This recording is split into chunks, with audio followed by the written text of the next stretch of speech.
एक पवन दास है एक व्यक्ति, हाँ हाँ और मैं ये मानता हूँ व्यक्तिगत रूप से पवन दास इस रामपाल दास की भीड़ में सबसे बड़ा विद्वान है। विद्वान कोई मुझको वेद का विद्वान नहीं मानता, हाँ संस्कृत का उसको कैसे ख नहीं आता हाँ है, हाँ हाँ। परंतु जो रामपाल दास की जो आइडियोलॉजी है ना, जो उसकी उसका विचारधारा मुख्य चेला है वो।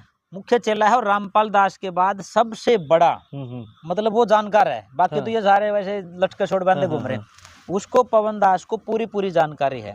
पवन दास बड़ी मतलब खोल करके बातें रख रहा है। उसने दीनवास के बारे में बोला, उसने डाया गांव में जो कार्यक्रम हुआ उसके बारे में बोला, और उसने जो शादीपुर में जो कार्यक्रम हुआ उसके बारे में बोला। वो एक बात कह रहा है कि भाई दीनवास के लोगों से मेरा प्रश्न है, बस जो आदमी 50-60 हजार रुपए की पाइप अपने खेत में लगा करके पानी नहीं निकाल सकता, वो आदमी 1 करोड़ रुपए लगा करके सम्मान समारोह कैसे कर देगा?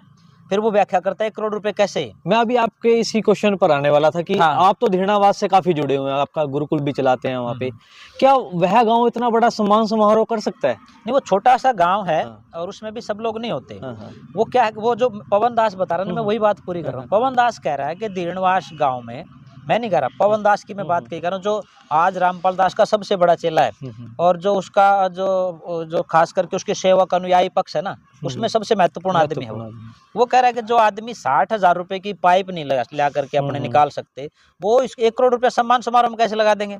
फिर कह रहा है 1 करोड़ कैसे लगे? वो कह रहा है 20 से 25 लाख रुपए का तो टेंट है, फिर साउंड सिस्टम है, उसमें जो गायक और वो जो रागनी गाने वाले बुलाए गए, ये सुनने में आया है 2-2 लाख रुपए में बुलाए गए हैं, लड़कियां नचवाई गई हैं वहाँ, वो भीड़ डांटने के लिए। उसके बाद उससे जो अगला जो प्रोसेस, वो कह रहा है इतने जो हजारों लोग थे वहाँ पे, जितने भी 1000 लोग रहे होंगे, उन सब का खाना बन करके, जो इनका दनाना आश्रम है वहां से खाना बन करके यहाँ पर पहुंचा है। तो कह रहे इस प्रोसेस में तो लाखों रुपए लगे हैं उसमें।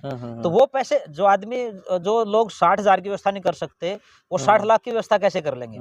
ऐसे ही डाया गांव के बोला उन्होंने, ऐसे ही शादीपुर के बारे में।